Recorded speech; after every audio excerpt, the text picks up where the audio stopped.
Et que Dieu vous bénisse pour l'adoration et la louange. Nous sommes reconnaissants pour le privilège de venir dans sa maison aujourd'hui encore.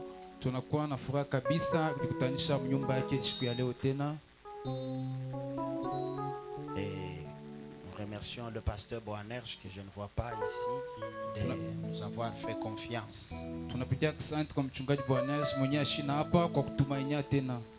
En nous invitant à parler pour lui.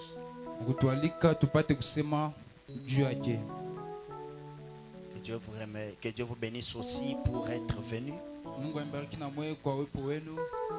Parce que si vous n'êtes pas là, on ne va pas prêcher aux chaises vides.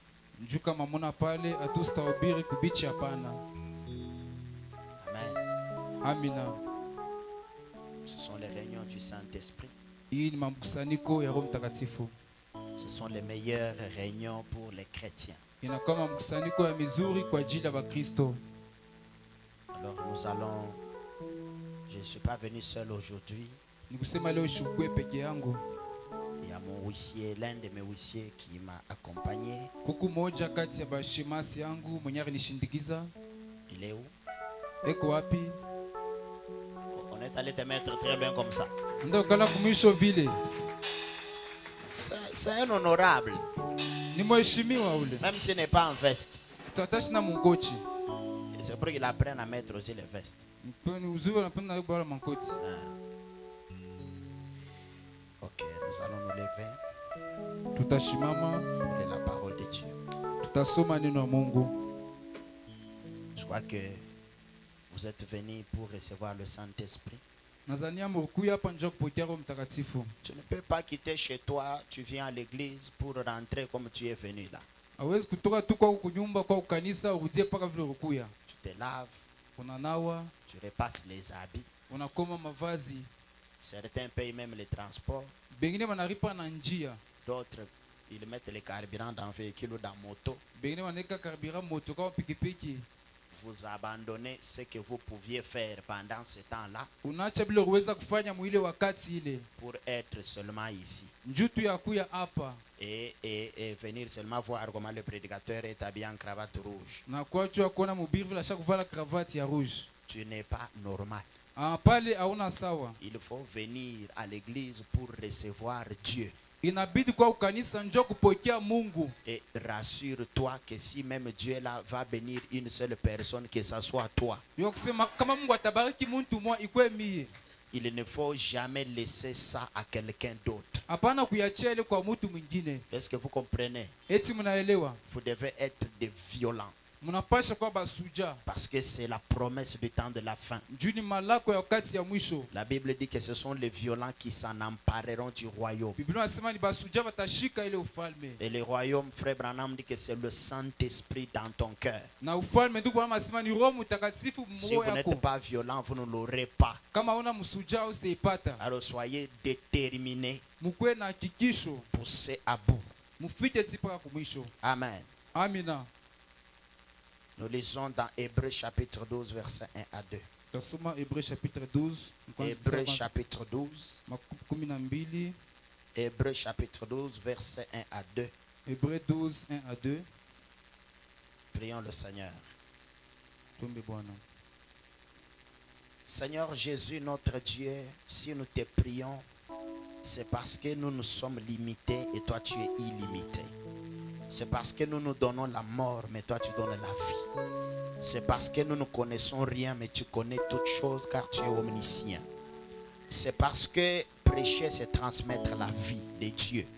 Je te prie de me mettre de côté ici, de prendre tout ce qui est humain et de faire en sorte que cela soit mis de côté, mais que le divin agisse, que le Saint-Esprit agisse, que tu bénisses chaque personne qui est venue ici. Honore les efforts de chacun. Honore la foi de chacune et chacun.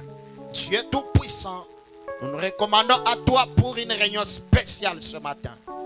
Prions que le Saint-Esprit de Dieu, qui était descendu le jour de la Pentecôte, qui était dans chaque réunion de William Branham, que ce Saint-Esprit-là vienne ici maintenant, Seigneur. Qu'il quitte l'histoire et la Bible. Qu'il quitte les brochures et les bandes. Parce que le message doit devenir la vie. Sinon, il n'y a pas d'enlèvement. Nous prions, Seigneur Jésus, que tu bénisses la réunion. Je chasse les esprits impurs venus de la 5e dimension pour déranger la réunion de ce matin et la perturber.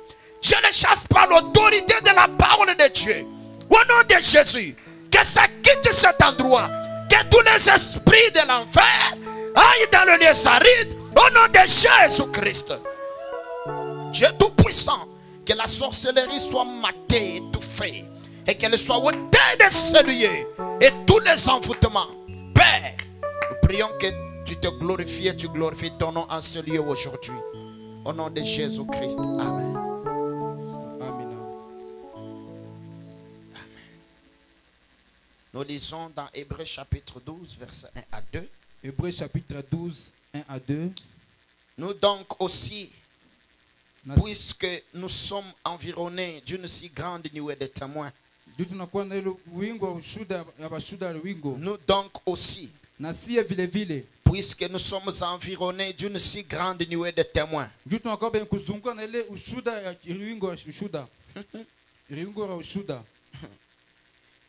une si grande nuée de témoins, rejetons tout fardeau.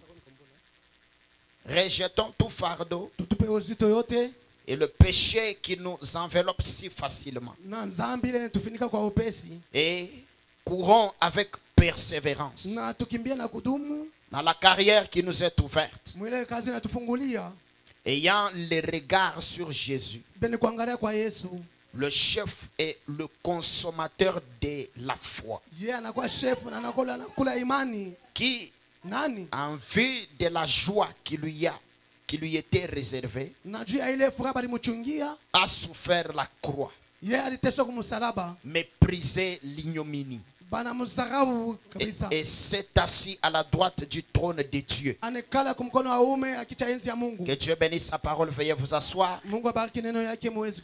Alors nous parlons sur le Saint-Esprit, et je parle encore ce matin sur l'initiation au christianisme, hein, qui est le baptême du Saint-Esprit, ou comment recevoir le Saint-Esprit dans l'âme. Amen. L'initiation au christianisme. Parce que tant que tu n'as pas le Saint-Esprit, tu n'es pas encore chrétien. Parce que le mot chrétien veut dire être comme Christ. Et tu ne peux pas être comme Christ par une imitation du christianisme. Non, pour être comme Christ, tu dois avoir Christ dans ton cœur. Si Christ est dans ton âme, lui-même, il montrera qu'il est là. Il vivra lui-même sa propre vie. Ça ne sera pas une affaire de forcer quoi que ce soit. Ça ne sera pas une affaire d'imiter quelqu'un. Tu n'auras pas besoin de le déclarer aux gens que tu es chrétien. Ça n'a rien à voir avec les paroles. D'ailleurs, dans le christianisme, ce n'est pas ce que nous disons qui compte, mais les actes parlent eux-mêmes. Tu n'as pas besoin de dire à quelqu'un que tu l'aimes, mais la Bible parle de l'amour dans les actes. Frère Branham dit, tu peux dire à quelqu'un combien tu l'aimes, mais si tu ne l'aimes pas dans ton cœur, Branham dit, même si tu ne le dis pas de la bouche, quelqu'un là, il saura que toi tu ne l'aimes pas. Parce que l'amour là, c'est une puissance qui se transmet, qui se fait sentir. La haine aussi est une puissance qui se fait sentir. Ça ne demande pas de le déclarer. C'est une affaire intérieure. Amen. Si Christ est dans ton cœur, kama Kristo kwa moyo wako, tu n'as pas besoin de le dire à qui que ce soit. hauhitaji uelezee mtu. Alors écoutez ce que Paul dit ici. Msikize kile Paulo anasema hapa. Il parle aux Hébreux. Anasema kwa Waebrania, Il dit, nous donc aussi, sisi wote pia, puisque nous sommes environnés sababu tunazungulukwa d'une si grande nuée de témoins, na gunzu kubwa ya washuhuda, nous donc aussi, sisi pia tena puisque nous sommes environnés, ndio tunazungulukwa, nous sommes environnés tunazungulukwa d'une si grande nuée de témoins. na ungu kubwa ya washuhuda. Quand Paul le disait, Wakati Paulo anaanza kusema, peut-être qu'il ne comprenait pas la profondeur de ces paroles. maana kile siku kuelewa uketo ya maneno yake. Mais ce qu'il disait là Ile anaanza kusema, faisait référence à cette grande nuée, ilianza kuangalia kwa hii wingu kubwa. qui est la grande nuée de témoins, Inakuwa wingu kubwa ya washuhuda. la théophanie de Christ, Teofania ya Kristo, les anges de Dieu malaika ya Mungu qui sont descendus en ce temps de la fin, wanashuka mwi wakati ya mwisho avec toute la révélation na ufunuo yote et la nouvelle naissance. na kuzaliwa upya. Branham dit que c'est la révélation de Jésus-Christ. Bwana sasa ni ufunuo wa Yesu Kristo. Si tu n'as pas la révélation de Jésus, Kama una ufunuo wa Yesu, tu ne recevras pas le Saint-Esprit. hautapokea Roho Mtakatifu. Parce que le Saint-Esprit, Sababu Roho Mtakatifu c'est la révélation de qui Christ est. ni ufunuo ya Kristo ni nani. Voilà pourquoi la Bible dit, Ndio Biblia inasema, Frère Branham le dit aussi, tu Bwana pia anasema, que nul ne peut dire que Jésus-Christ est Dieu hakuna yule ataweza kusema Yesu Kristo ni Mungu si il n'est pas poussé par le Saint-Esprit. kama yasivutiwa kwa Roho Mtakatifu. Non, tant que tu n'as pas le Saint-Esprit, Kama una na Roho Mtakatifu, tu peux le dire de la bouche, utaweza kuisema kukinywa, par la connaissance intellectuelle, kukufahamu kwa kumasomo, par la morale. kufaida, Mais ça ne sera pas vrai haitakuwa kweli tant que ça ne viendra pas de ton cœur. kama itoke moyo yako. Amen.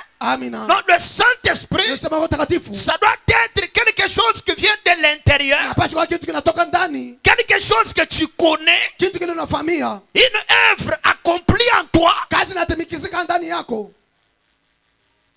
Merci Seigneur. Asante Bwana. Une œuvre que Dieu a fait en toi, Ile kazi Mungu anatimiza ndani yako, pas quelque chose que tu vois chez quelqu'un d'autre, haona kitu unaona kwa mtu mwingine, pas parce que tu l'as lu. hapana ndio ulisoma. Non. Quand une femme est enceinte, elle sait qu'elle est enceinte. Kama mke ako na mimba anajua kwamba ako na mimba, Même si elle ne le dit pas aux gens, hata kama ashelezee watu, tôt ou tard, hata bila kawia, on verra le ventre là, il va accuser. bataona ile ntumbo itamchongea. Même si elle dit, non, moi je ne suis pas enceinte, Hata kama anasema mimi sina mimba, on verra. bataona. Mais si une femme n'est pas enceinte, Kama kana na mimba, même si elle chante comment, oh non, moi je suis enceinte. hata naimba wa mimi kuna mimba, Même si elle chante comment, hata naimba namna gani, même si elle demande un cantique spécial, hata naomba mambo ya kiupekee, je bénis Dieu comme je suis enceinte. na bariki Mungu vile mnachukua uzito, Nous allons observer. tutatazamia Parce que la grossesse a ses conséquences. sababu mimba kuna matokeo yake. La grossesse a ses caprices. Mimba inakuwa na michezo yake, On va voir ça. bataona. Si on ne voit pas les résultats de la Kama baona grossesse, matokeo ya mimba, on va dire que ce n'était pas vrai. batasema iko ya kweli. Amen. Amina. Même si les tests de grossesse l'ont montré qu'il y avait grossesse, Hata nchunguza kwa hospitali kwamba kuna mimba, on n'est pas pressé. Nous, on n'est pas pressé. shatu na haraka, On va observer pour voir la suite. tutaangalia tuone ile itafuata. Et l'église est l'épouse de Jésus. Kanisa ndio kwa biharusi wa Kristo. Le baptême du Saint-Esprit, Ubatizo wa Roho Mtakatifu c'est la grossesse de Jésus. ni mimba ya Yesu. S'il est là, Kama iko pale, nous allons voir. tutaona. Voilà pourquoi la Bible dit, Kama Biblia inasema, Jésus, Yesu il dit anasema que c'est par les fruits ni kumatunda que vous verrez mtaona que Dieu est dans les cœurs là. Mungu ako ndani ya ile moyo. C'est par les fruits, Ni kumatunda, c'est par les résultats ni kumatokeo, que nous allons voir tutaona que tu es en route pour le ciel uko munjia unaenda kumbingu, ou tu es en route pour l'enfer. ako munjia unaenda kwa mungena. Oh là là, Oh la la, la chose du Saint-Esprit, ndio Roho Mtakatifu c'est une affaire de la prédestination. ni mambo ya kutangulia kuchakuliwa. Si tu n'as jamais été prédestiné à avoir le Saint-Esprit, Kabla kwa kuchakuliwa kuchukua Roho tu Mtakatifu, ne l'auras jamais. hautaipata. Frère Branham dit, Ndio pale anasema si Dieu t'a prédestiné à être sauvé, kama Mungu utaisha kuwa mkolewa, il n'y a pas d'assez de démons en enfer. hakuna maandamano na mungena, Il n'y a pas assez de péchés hakuna dhambi qui t'empêcheront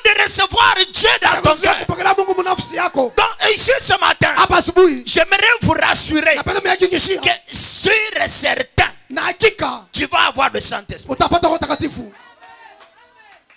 Écoutez, Msikilize, si Dieu l'avait déjà écrit, ça va se réaliser. kama Mungu alikuwa kuandika itatimizika. C'est Dieu qui crée même la soif de la voir. Ni Mungu eko naomba hata kiu cha kuipata. C'est Dieu qui crée le vouloir et le faire. Mungu anaomba kutaka na kutenda.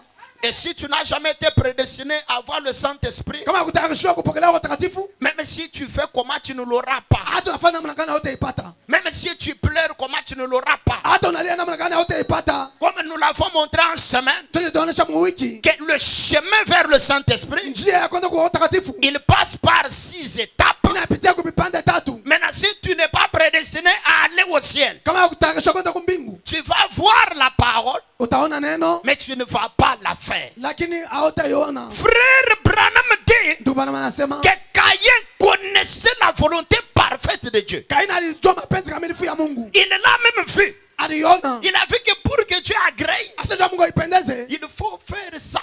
nibidi kufanya hivi. Il faut offrir un agneau, Ifai kutoa mwana kondoo, pas les fruits. hapana matunda. Mais malgré qu'il connaissait la volonté parfaite de Dieu, Hata vile afamia mapenzi kamilifu ya Mungu, il ne l'a pas du tout suivi. yashi kuifuate. Frère, on me dit pourquoi? Ndio maana sijua nini. Parce que dans le cœur de Caïn, Juu ndani ya moyo wa Kaina, Dieu n'avait pas mis quelque chose qui peut l'amener à l'obéissance. Mungu ashweke kitu kitampeleka atii. Et ici ce matin, Hapa asubuhi il y a des gens dont le cœur là, il est déjà noir avant qu'il ne soit même créé. kuku bantu hapa mioyo yapi kumweushi kama baba umbe.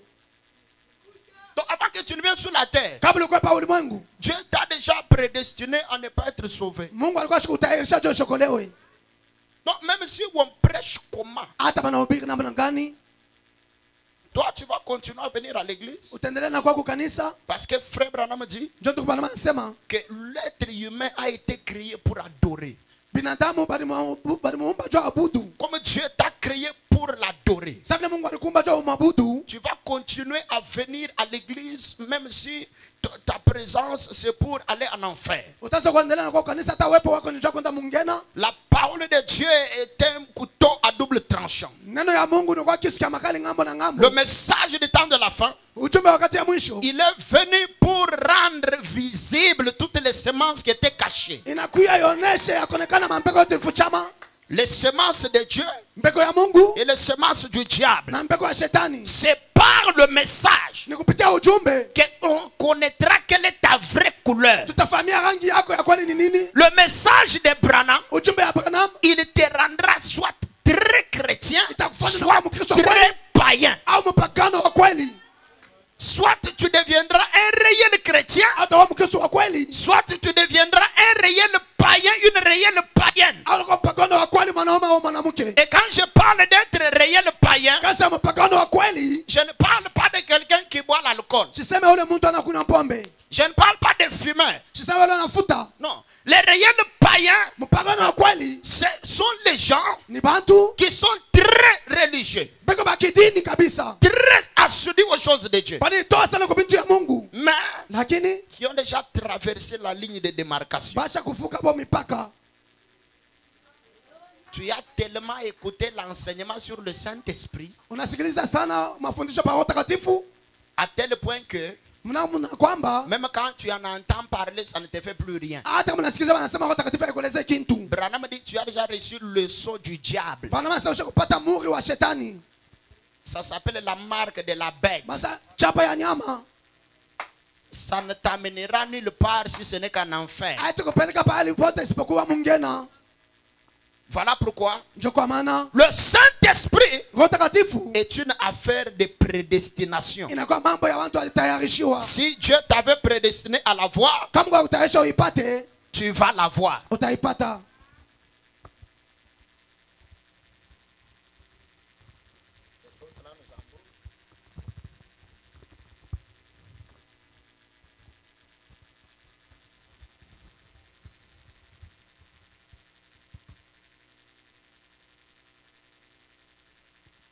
Tu vas la voir. Utaipata. Amen. Amina. Puisque nous sommes environnés Sasa tunazungulukwa d'une si grande nuée de témoins, na ungu kubwa ya washuda, alors rejetons tout fardeau tutupe mauzito yote et le péché qui nous enveloppe si facilement. Na nzambi ile inatufunika kwa upesi. Le péché est une enveloppe. Nzambi inakuwa kifuniko. Ça te met dans une atmosphère. Inakuweka mudalila moja. Ça crée une condition Inaumba kanuni fulani. qui invite les démons dans ta vie. Inailika mademo na maisha yako. Le péché Nzambi est une clé qui ouvre la porte ni mfungula na fungula mlango de ta vie. ya maisha yako. Le péché Nzambi est une clé qui ouvre la porte de ta vie ni mfungula na fungula mlango wa maisha yako. pour que les démons entrent librement chez toi. Jo mademo naingia na uhuru kwako. Il faut que tu pêches. Inabidi utende zambi. Dès que tu pêches, Kama unatenda zambi, alors le diable et tous ses anges, pale Satan na bamalaika bake bote ils sont les bienvenus. banakuya mzuri kwako. C'est une enveloppe. Inakuwa ni kifuniko Toi-même, wa mwenyewe. tu crées les conditions Unaomba makanuni de tes envoûtements ya kukuletea kwako par tes propres péchés. kwa zambi yako. Voilà pourquoi nous avons dit Ndio maana tulisema que tu ne peux pas, tel que tu es là, vile ukupala hutawezi, tu ne peux jamais hatawezi kamwe recevoir le Saint-Esprit kupokea Roho Mtakatifu si tu ne te répands pas. kama utubu. Pour recevoir le baptême du Ndio Saint-Esprit, kupokea ubatizo wa Roho Mtakatifu. il faut une véritable repentance. Bidi kitubio Oh. cha kweli. Si tu ne te répands pas bien, Kama utubu mzuri, je ne parle pas seulement de se repentir, sisema pa kutubu, mais il faut bien se repentir. inabidi kutubu mzuri. Pas seulement non, je me répands, non. Hapana mimi natubu. Non, il faut se repentir correctement. Inabidi kutubu mzuri. Il faut se repentir entièrement, Unatubu yote kabisa. complètement, Unatubu katika hoteli. totalement. Hoteli. Il faut bien te Inabidi repentir. utubu mzuri. Si tu ne te répands pas bien, Kama utubu mzuri, le Saint-Esprit ne viendra jamais en jua toi. kwamba Roho Mtakatifu haitakuwa kwako. Jamais. Kamwe. Tu peux pleurer, Utaweza kulia, tu peux tout faire, utaweza kutenda yote, il ne viendra pas. hatakuya. Pour que le Saint-Esprit vienne, Jua Roho Mtakatifu ikuye. il ne doit rien trouver dans ton cœur. Haitawezi kupata kitu ndani ya moyo Il ne wako. doit rien trouver en toi. Haipasi kupata ndani yako kitu. Il faut que la maison soit nettoyée Inabidi nyumba bainawishe, pour que l'on l'occupe. njo bengie mo. On ne va pas occuper une maison déjà occupée. Abatekala mu nyumba mule bantu bainakala. Dieu ne vient pas là où toi tu es Mungu hatakuya pale wewe uko. tant qu'il y a la saleté. Kama paka buchafu. Non, non, non, non. Hapana hapana. Il faut bien se repentir. Inabidi utubu mzuri. Voilà pourquoi nous avons dit Ndio maana tulisema qu'il y a des conditions kuna kwa makanuni. pour que Dieu vienne en toi. Ndio Mungu akwe ndani yako. Amen.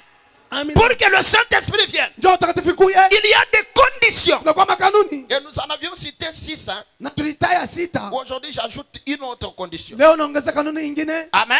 Amina. La première condition, Kanuni ya kwanza. il faut mieux connaître le Saint-Esprit lui-même, c'est qui. Inabidi kufahamia Roho Mtakatifu yeye ni nani Donc, avant de le recevoir, kabla ya kuipokelea. il faut le connaître. Napaswa kuifahamia. Tu ne vas pas chercher quelque chose que tu ne connais pas. Hautatafuta kitu kile haufahamie. Non, non, non, non, non. Hapana hapana. Il faut bien l'identifier. Inabidi kuitambulisha mzuri. Le Saint-Esprit là, Roho Mtakatifu ile il est comment? eko namna gani? Le Saint-Esprit là, Roho Mtakatifu. quand on va l'écouter, Msikie. merci Seigneur. Asante Bwana.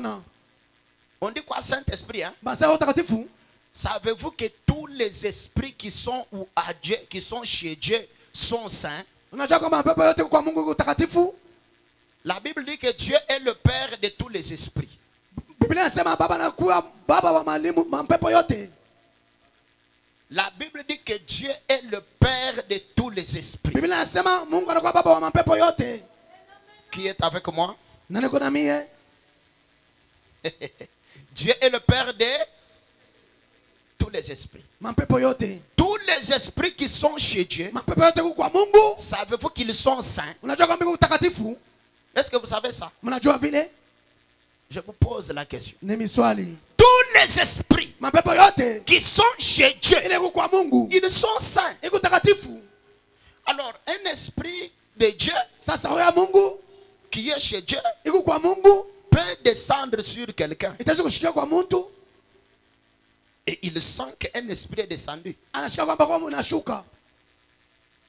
Comment savoir que c'est le véritable Saint-Esprit qui doit oindre ton âme? Namna gani ya kufahamia kwamba ni roho takatifu ya kweli itapakana na nafsi yako? Non, l'enseignement sur le Saint-Esprit, Mafundisho pa roho takatifu c'est un enseignement profond. ni mafundisho ya uketo.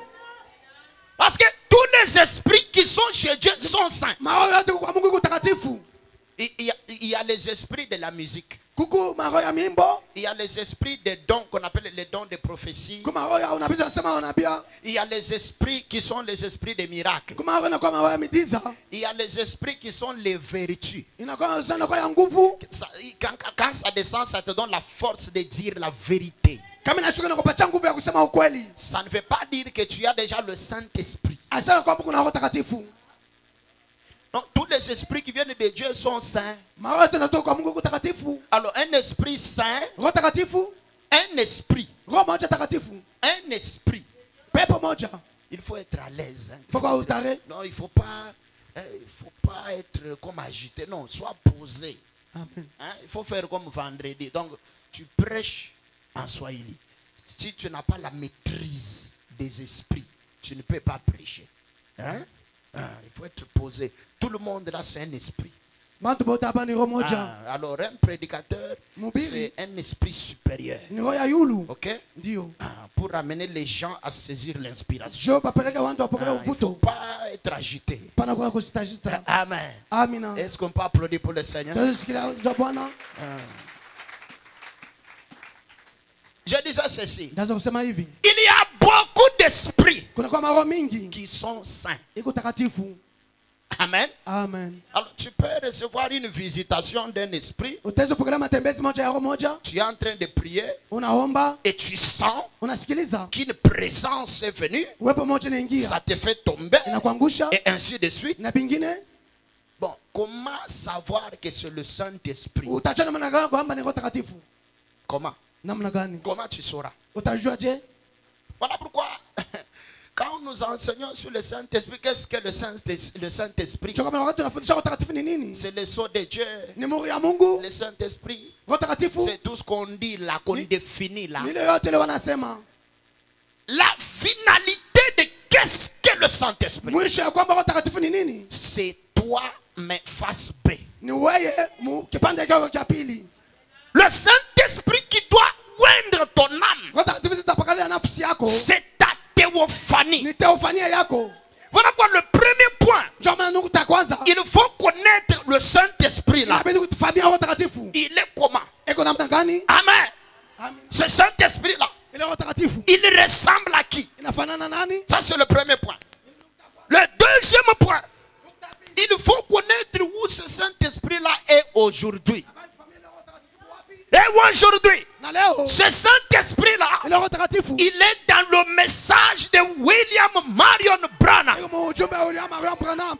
Écoutez les amis, Sikiliza rafiki yangu. dans toutes les autres églises, Makanisa mengine vous allez retrouver l'onction du Saint-Esprit. utapata upako ya roho takatifu. Je vous ai dit que tous les esprits qui sont chez Dieu sont comment? Meleza roho yote kwa Mungu namna gani? Alors dans beaucoup d'églises, hein, Kanisa mingi vous allez retrouver les esprits saints. utapata mapepo. Des esprits qui sont saints. Ile mapepo Qui takatifu. peuvent oindre la pensée de quelqu'un. Taweza pakala mawazo ya Qui mtu. peuvent oindre l'esprit de quelqu'un. Taweza pakala roho ya Mungu tu. Mais le Saint-Esprit qui descend dans l'âme, Nashuka mnafsi. on ne trouve que là où Dieu est Pata papa pale pako Mungu. par rapport à son programme aujourd'hui. Kufuatana mpango yake leo. Et l'évangélisation au temps de la fin, Wakati wa roho ya mwisho. c'est Malachie 4, Malaki 4. c'est Apocalypse 10, Funuo 10. c'est Luc 17:30, Luka 17 c'est Jean 14:12, Yohana 14 c'est Acte 3, 19 à 21, 21. c'est Zacharie 14:7. Zakaria 14:7. Écoutez, même quand tu pries, hein, Hata kama naomba. quand tu présentes ces écritures à Dieu, Quand utambulisha maandiko kwa Mungu. tu es en train de t'identifier Unaitambulisha par rapport au temps dans lequel tu vis. kufuatana ile wakati unaishi. Tu es en train de rappeler à Dieu Unakumbusha Mungu. que tu n'es pas comme n'importe qui. Ana uzuri nani? Tu n'es pas une dénominationnelle. Ana za mzee. Et est-ce que je peux parler? Taweza kusema. Quand un croyant du message prie, Mungu ifahamu choma naomba. c'est différent Inakwenda tofauti. d'un pentecôtiste. Na Pentecoste. Quand un pentecôtiste prie, Pentecoste naomba. il va prier le Dieu d'Abraham, Ataomba Mungu wa Abraham, le Dieu d'Isaac, Mungu wa le Isaka, Dieu de Jacob, Mungu wa Yakobo, le Dieu de toute la Bible là. Mungu wa Biblia yote mzima. Toi aussi, Wewe pia. tu peux prier le Dieu là Utaweza bwana ba Mungu, d'Abraham, Mungu wa Abraham, d'Isaac, wa de Isaka, Jacob, wa Yakobo et ainsi de suite. na vingine. Mais avant de terminer, Kabla ya kumaliza, avant même de présenter les requêtes, kama kutambulisha maombi, tu dois bien préciser. basi kuhakikisha Après tout ça, kisa bila vyote. Tu es de quelle race? Huku wa ngazi gani? Tu es de quelle race? Huku wa kitasa. Il faut préciser. Mpasha kuhakikisha. Toi le Dieu de William Marion Branham. Mungu wa Marion Branham. Toi le Dieu de Malachie 4. Mungu wa Malaki 4. Même s'il était en voyage, Hata kwa msafari. il va revenir. Atarudia. Même s'il était occupé à autre chose, Atakuwa na kazi nyingine. il va revenir. Atarudia. Même s'il devait répondre quelqu'un d'autre, Kutumia mtu mwingine. il va d'abord arrêter ça. Atasimamisha kwanza Il ile. dit, non, ici, Hapa. ici il y a l'évangélisation au temps de la fin. Hapa kuna kwa kuumba wakati ya mwisho. Branham dit, Bwana anasema, pour un enfant de Dieu, njoo mtoto wa Mungu. Dieu n'envoie pas un ange. Mungu anatoka kwa malaika. Lui-même Dieu, Kama na Mungu il vient. anakuya. Et quand il vient, Kama anakuya, il se met à écouter. anazosikiliza. Quand tu dis, toi le Dieu d'Hébreux 13:8, Kasa Mungu Waebrania 13 Dieu mnane. comprend, Mungu anaelewa. Dieu comprend Mungu anaelewa. que tu es enfant de Malachie 4. Huyu mtoto wa Malaki 4. Alors l'Éternel, Sasa il entre dans le magasin de Malachie 4. anaingia mtuka Malaki 10. Il regarde quelles sont les bénédictions Angalia ni mabaka nini?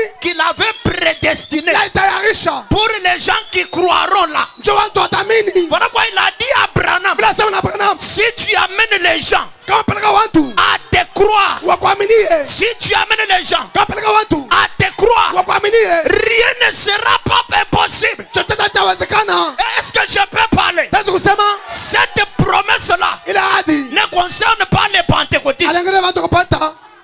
Ça ne concerne pas les néo. Abangalia bakuneo. Ça ne concerne pas les catholiques. Abangalia bakatolika. Amène les gens à te croire. Peleka watu wa kuaminie. Ça ne concerne même pas les gens des tabernacles. Aligata watu wa maskani.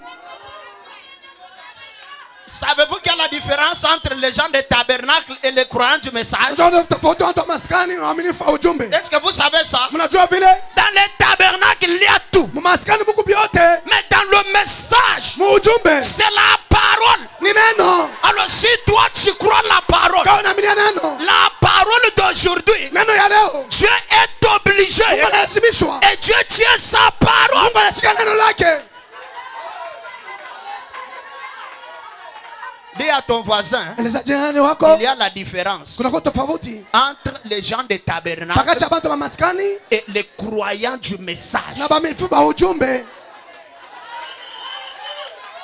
Moi, j'ai toujours dit à mon église, Mimi nasema mkanisa nous yangu ne sommes pas dans le système de tabernacle. hatuna matengenezo ya maskani. Nous sommes les croyants du message de Frère Branham. Tu baaminifu wa ujumbe ya ndugu Branham. Et croire le message, Kuamini ujumbe c'est croire que Dieu Tout-Puissant, ni kuamini Mungu wa uwezo yote. le Jésus qui était en Israël, Yesu là, alikuwa Mwisraeli kule. il s'est incarné ici. Aliingia hapa.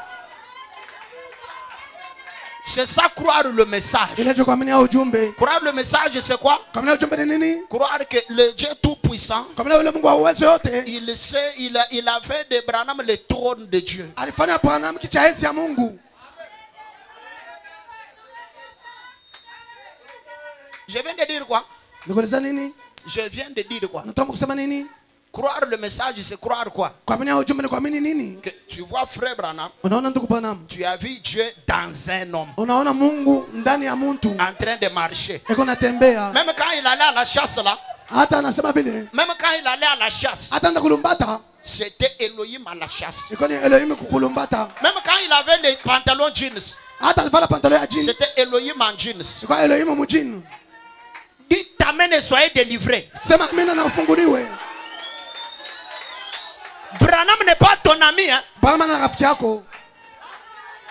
Il est à la chasse Eko kukulumbata avec des frères. na wanduku. Et puis un frère lui demande, Kisha ndugu anamuuliza, Frère Branham, ndugu Branham, les visions là, ile maonyo même pendant la chasse, ça t'arrive. hata mkulumbati kuna kufikia. Frère Branham lui dit, Ndugu Branham anamuuliza, tu me poses cette question unaniuliza ile swali. parce que en ce moment, Njoo mwi wakati je vois ta mère naona mama yako et elle a une blessure à la eko jambe. na kilanda kumkulu. Et c'est pour ça que tu poses la question. Njoo maana una swali. L'homme dit que Utasema kelekele. Branham c'était Dieu partout. Branham ni Mungu pahali pote.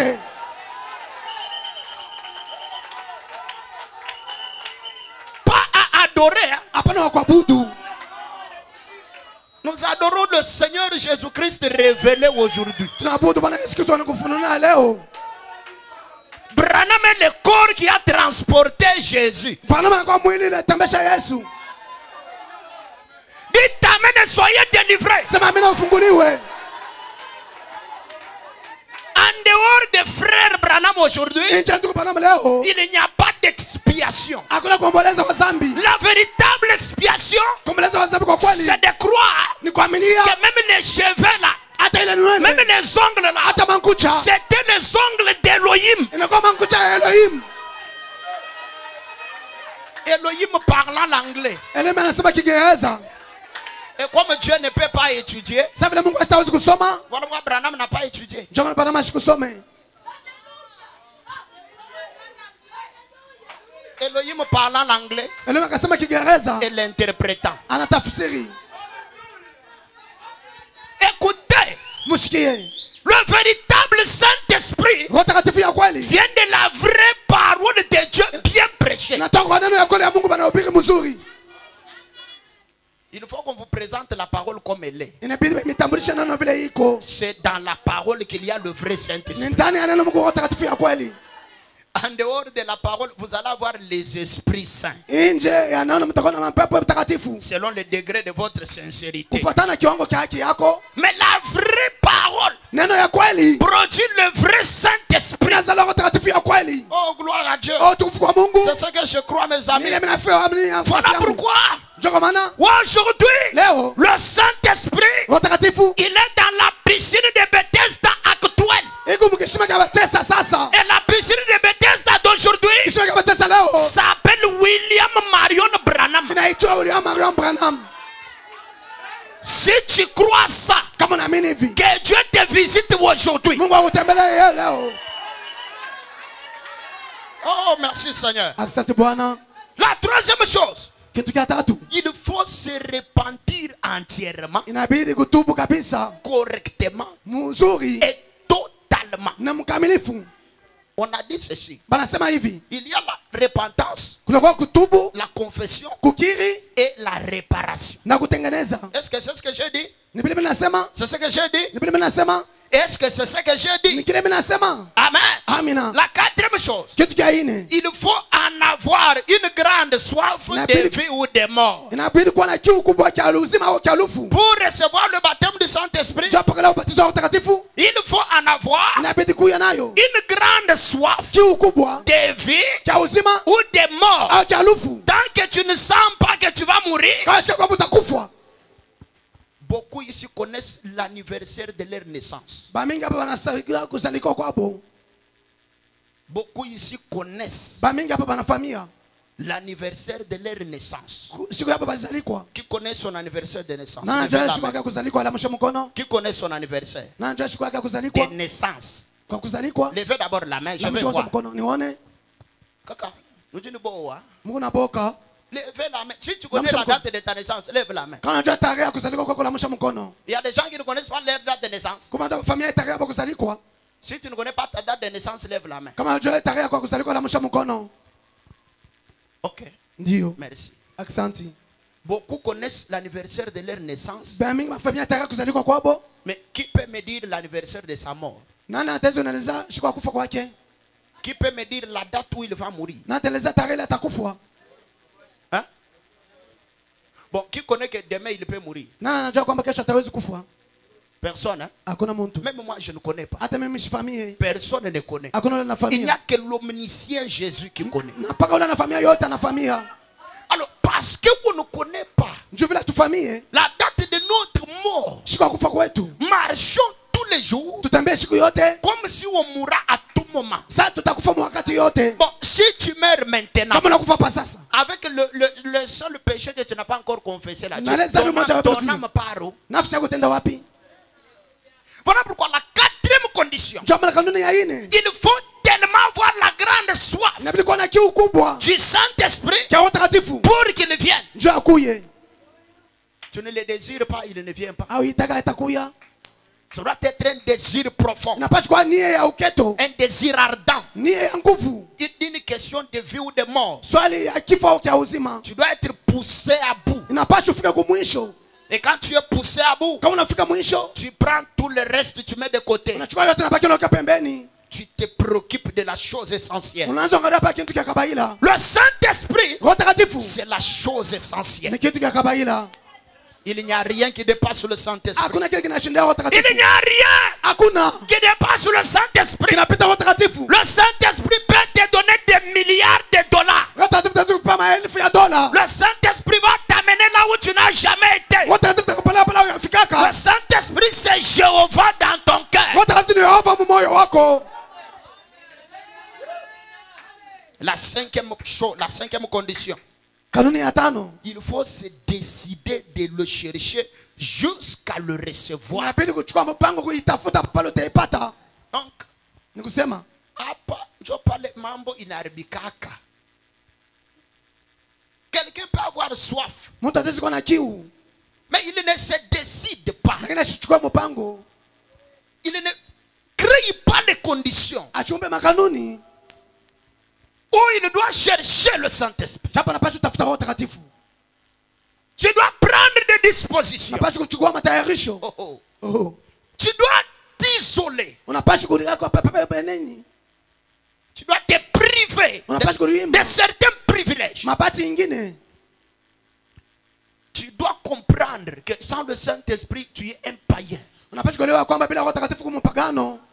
Frère Branham dit, Ndio Bwana anasema tant que tu n'as pas le Saint-Esprit, tu n'es pas encore converti. kama una na Roho Mtakatifu habari kubadilika. Tu es quelqu'un de tabernacle. Uko mtu wa maskani. Tu n'es pas encore croyant du message. Hauna mwaminifu wa ujumbe. Le Saint-Esprit, Roho Mtakatifu c'est ce qui te donne, c'est ça, le visa vers le ciel. nila kupatia visa kwenda kumbingu. Tu ne l'as pas. Hauna nayo. Le diable te regarde, il peut te bouffer à tout moment. Ibilisi anakuangalia ataweza kukula wakati yote. Si tu n'as pas le Saint-Esprit. Kama una na Roho Mtakatifu. Le Saint-Esprit, Roho Mtakatifu il te donnera la victoire sur les femmes itakupatia ushindi pa bana wake et sur les hommes. na kwa wanaume. Le Saint-Esprit, Roho Mtakatifu il enlève la convoitise. inatosha tamaa. Il enlève le désir de péché. Inatosha nia ya dhambi. Il enlève les envies. Inatosha kutamania. Il enlève les pensées impures. Inatosha mawazo mchafu. Branham dit quand il entre dans le cœur, c'est comme un petit bouton blanc. Baada sika unaingia moyo inakosa kabuto keupe. Et à partir de ton âme, Kwanza na nafsi yako il commence à grandir. inaanza kukomea. Branham dit, Bwana anasema le Saint-Esprit, il descend dans tes pieds. Roho Mtakatifu inashuka mu mikono yako. Ça veut dire que tes pieds ne peuvent pas aller n'importe où. Mikono yako haiwezi kwenda pahali pote. Il monte, il entre dans tes mains. Inapanda inaingia mu mikono Et yako. tes mains ne peuvent rien toucher de Mikono souillé. yako haiwezi kuchafua vitu Branham vichafu. dit, le Saint-Esprit monte, Roho Mtakatifu inapanda. il monte, Inapanda. il prend le contrôle de ta bouche. Inachunga sasa kinywa yako. Et ta bouche ne peut rien dire d'autre Kinywa yako kitasema kitu que kingine. seulement ce que lui t'autorisera de dire. Paka ile yatakuhusu useme. Et Branham dit, Bwana anasema le Saint-Esprit il grandit, Roho Mtakatifu anakomea. il entre dans les yeux. Anaingia mu macho. Tes yeux même sur Internet Macho yako hata pa internet. ne peuvent pas regarder n'importe quoi. Hata kuangalia uzuri nini. Et il grandit, Inakomea. il entre dans les oreilles. Inaingia mashikio. Et tes oreilles là Mashikio yako ne peuvent pas écouter n'importe quoi. hata kusikiliza uzuri nini. Branham dit, Na Bwana anasema le Saint-Esprit grandit, Roho Mtakatifu anakomea. il entre dans ta pensée. Inaingia mawazo yako. Et ta pensée Mawazo yako ne peut pas être souillée. hata kuichafua. C'est le Saint-Esprit Ni Roho Mtakatifu. qui devient un candidat du ciel. Anakuwa mtu wa kumbingu. À partir de ce moment-là, Kwanza ile wakati gloire à Dieu, utukufu kwa tu Mungu. peux parler comme Paul. Utasema Paulo. Ce n'est plus moi qui vis, Na mimi kunaishi. c'est Christ qui vit à moi. Ni Kristo anaishi ndani Que yangu. ce soit le matin, Iko asubuhi. que ce soit le soir, Kwa magharibi. tu n'auras pas de mauvais jours Hata kuna mashiko mibaya. et de bons jours. Mashiko mwema. Pour quelqu'un qui a le Saint-Esprit, Tole una Roho Mtakatifu. tous les jours sont bons. Mashiko yote kumwema. Parce que la Bible dit, Biblia inasema les bontés de l'Éternel kama wa milele se renouvellent mnarudia chaque matin. kila asubuhi. Tu ne peux pas avoir le Saint-Esprit Hata kuna Roho Mtakatifu et avoir un mauvais jour kisha ana shiko et mbaya. dire, Na hein, kusema je suis mal réveillé. mimi naamka mzuri. Si tu es mal réveillé, Naamka mbaya. va dans la prière. Wanda maombi. Branham dit, Bwana anasema adoucissez votre tempérament par la prière. tu sauti yako kupitia maombi. Quand tu pries longtemps, Kana omba wakati mrefu. quelque chose se passe en Kitu toi. moja kinapita ndani yako. Le Saint-Esprit Roho Mtakatifu te donnera la soif de la prière. tapata kiu cha maombi. Le Saint-Esprit, Roho Mtakatifu il priera par toi. itaomba kupitia wewe. Voilà quoi l'apôtre Paul dit, Kama mtu Paulo que anasema quand le Saint-Esprit prie, kama utaomba ce sont des soupirs inakuwa kulia. inexprimables. Kwa sababu kushinda kubisema. Ce Ce sont des soupirs Ngabisamo. inexprimables. Unashinda kuisema. Tu ne peux pas l'expliquer. Hawezi kuisema. Le Saint-Esprit Roho Mtakatifu est un mystère. inakuwa huduma. Est un mystère. Iko huduma. Non, Hapana. c'est un mystère. Ni huduma. Ni siri. Ni siri. C'est un mystère. Ni siri. Le Saint-Esprit, Roho Mtakatifu frère Branham dit, ndio maana anasema par la foi, kwa imani tu peux créer un petit monde. utaweza umba dunia kadogo. Et toi, tu vas vivre là-bas. Unaenda kuishi kule. Non, ça veut dire par la foi, Kwa imani tu peux créer un petit monde. utaweza umba dunia kadogo. Hein, tu crées l'Afrique, Unaomba Afrika, tu crées les États-Unis, unaomba États-Unis, tu crées tout ça. unaomba vile vyote. Maintenant, c'est toi le président là. Branham dit, tu Nous, peux nous, aller vivre Bana là-bas. masa utaweza kwenda kuishi kule. Et pourtant, le Saint-Esprit en toi, Chapa Roho Mtakatifu ndani il yako. ne t'amène pas seulement à créer un nouveau monde, d'aller vivre, Tupeleka umba dunia mpya kaishi. mais il t'amène dans l'éternité même. Peleka mumilele. Il faut que vous compreniez hein, Inabidi muelewe. que tant que vous n'avez pas le Saint-Esprit, Kama una Roho Mtakatifu, tu es un païen, un animal. umpagano. Branham dit, Bana mama anasema, un homme sans Saint-Esprit, mtu bila Roho Mtakatifu c'est un animal. nyama. Voilà pourquoi je vous avais dit, Ndio vile mnasema, ne vous mariez pas si vous n'avez pas le Saint-Esprit. hapana kwa kama una Roho Mtakatifu. Sœur, Dada, un homme qui n'a pas le Saint-Esprit, il t'épouse. bwana leo na Roho Mtakatifu, ana na Roho Mtakatifu anakoa. Branham dit, quelqu'un qui n'a pas le Saint-Esprit, il est fou. Bwana anasema mtu ana Roho Mtakatifu ni wa mazimu. Alors, un fou t'épouse. Wa mazimu anakoa. Et toi aussi, tu épouses une folle qui n'a pas le Saint-Esprit. C'est une folle. Wana Branham dit, mazimu. il n'est pas mentalement normal. C'est ce que Branham dit. Branham anasema Il n'est kila pas sawa. mentalement normal. Ana mzuri mwa akili yake. Ne faites rien sans le Saint-Esprit. Hapana kutata chochote bila Roho Mtakatifu. Ah, il vous conduira en toute vérité. Itakuongoza mu ukweli yote. Et il te conduit comment s'il n'est pas en toi. Itakuongoza mlangani kama ina ndani yako. Et la cinquième chose, Kitu cha tano, c'est vous devez vous décider. unapaswa kuchukua mpango. Prenez la décision. Unachukua mpango. Prenez des dispositions. Unachukua matayarisho. Amen. Oh, Amen. merci Seigneur. Asante Bwana. Vous prenez une décision d'un mois. Unachukua mpango wa mwezi mzima. Oh non, oh manger. Non, on Ah, ne kula va pas bana. manger. Je vais Sitakula. manger. Je n'ai pas le droit de manger. Je n'ai pas le Saint-Esprit. Sina haki ya kula. Bon, je Sina vais Roho Mtakatifu. manger.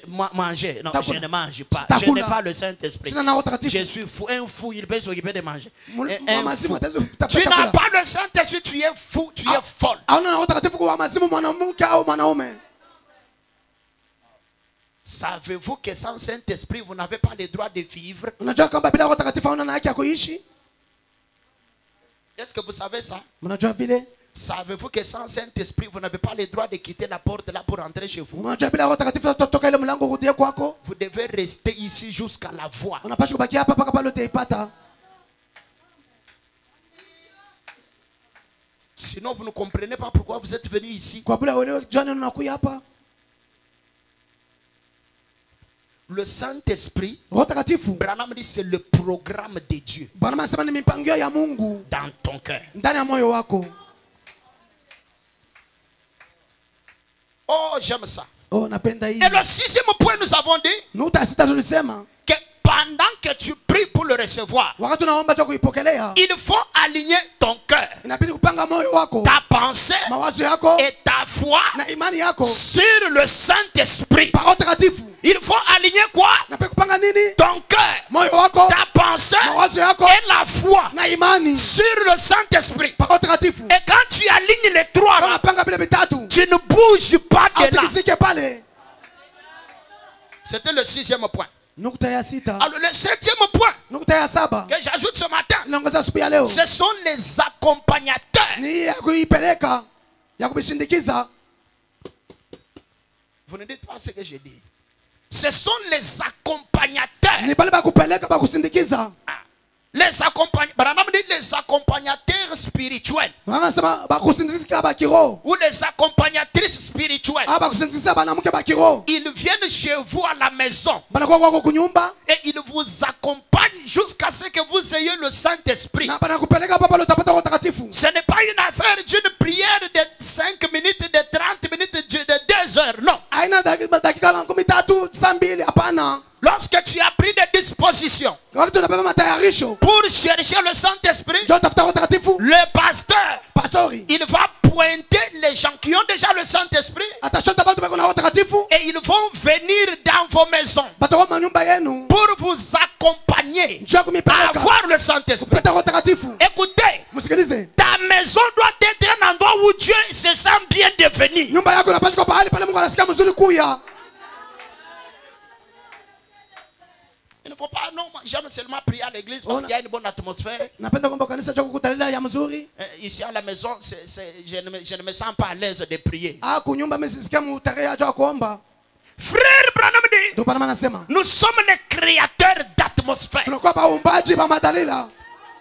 Tu dois créer les conditions où Dieu doit te visiter. Unapaswa kuumba makanuni ile Mungu atakutembelea. Tu dois créer les conditions où les anges viennent chez toi. Unapaswa kuumba makanuni ile ba malaika banakuwa kwako. Tu dois créer des conditions où Dieu vient chez toi. Unapaswa kuumba makanuni ile Mungu anakuwa kwako. Comme quand il est allé chez Abraham. Sasa bila kwa Abrahamu. C'était Elohim Ilikuwa ni Elohim chez Abraham. kwa Abrahamu. Bon, en quoi Abraham te dépasse? Abrahamu anakupitia kwa nini? Est-ce que vous savez que vous dépassez Abraham? Unajua kwamba unashindia Abrahamu? Est-ce que vous savez ça? Mnajua vile Abraham était sous le sang des animaux. Abrahamu alikuwa chini ya madamu ya banyama. Mais toi, tu es sous le sang de Jésus, Dieu lui-même. Yesu Kristo Mungu ya mwenyewe. Donc, entre ta prière et celle d'Abraham, Paka cha maombi yako na Abrahamu. ta prière est exaucée rapidement. Maombi yako yanakubalia kwa haraka. Comment chez toi, pour que Dieu descende là-bas dans la prière, c'est un problème. Jana ni kwako Mungu ashike maombi ni shida. Le problème, c'est que tu as une femme qui est un tourbillon. Shida kwamba unakuwa na mke Il y a des hommes qui ont des femmes tourbillons. kuwa na mke baba beko na babibi beko ba mampepo mchafu. Une femme qui détruit la maison. Ule kuna haribu nyumba. Et il n'y a pas moyen de prier là-bas. Ana namna kuomba kule. Parfois, le pasteur ne vient pas vous visiter à cause de l'atmosphère là. Malekeza pastor shiko kutembelea jua ile dalila ile. Parce qu'il y a une profondeur en attire une autre. Jo ketu kunaita ingine. Tu vas te mettre à te plaindre, mais le pasteur ne vient pas chez moi. Pastor shikuye kwangu. Toi-même, tu vis dans quelles conditions là-bas? Wewe unaishi mnamna gani kwako? Frère Branham dit, Ndio pana nasema Dieu il part là où il est le bienvenu. Mungu eko naenda pale panampokelea mzuri. Hein? Maintenant, les accompagnateurs spirituels Bale bakupelekana ou bakiro. les accompagnatrices, Branham dit pour les femmes, il faut envoyer les sœurs. Bana nasema njoo dada napashi kutuma badada. Et pour les hommes, envoyer des frères. Njia banaume kutuma banduku. Bon, ils vont venir chez toi Batakuwa kwako. pour prier avec toi toute la nuit, par exemple. Njoo kuomba kwako busiku buzima kwa mfano. Alors que toi, tu as mis la maison là en désordre. Wewe unaweka ile nyumba uchafu Chafu ni buloji. Dieu n'aime pas la saleté. Mungu ashipendake buchafu. Pour être propre, ça ne demande pas d'avoir des millions. Njoo kwa safi aiombe kwa na mamilioni. Ili mapo ya mamikoyo munacho pendant 3 jours. Au imwange juu ya nini? Ça demande qu'une prédication pour ça. Inaomba mahubiri juu ya vile. Maintenant, les accompagnateurs spirituels viennent dans une maison où les mikoyo yuko na nunka munyumba. Sasa bakupekana bakiroba banakuwa munyumba mule Mungu mikoyo. Banakuwa kusaidia upate Roho Mtakatifu mu prière. Mais créez d'abord une bonne atmosphère. Umba tale ya mzuri. On est quand même à Lubumbashi. Lubumbashi. On n'est pas quand même au village. Même, écoutez, même quand nous disons au village là, vous savez qu'il y a des villageois très propres. Kuna kwa batoki kijiji bako safi.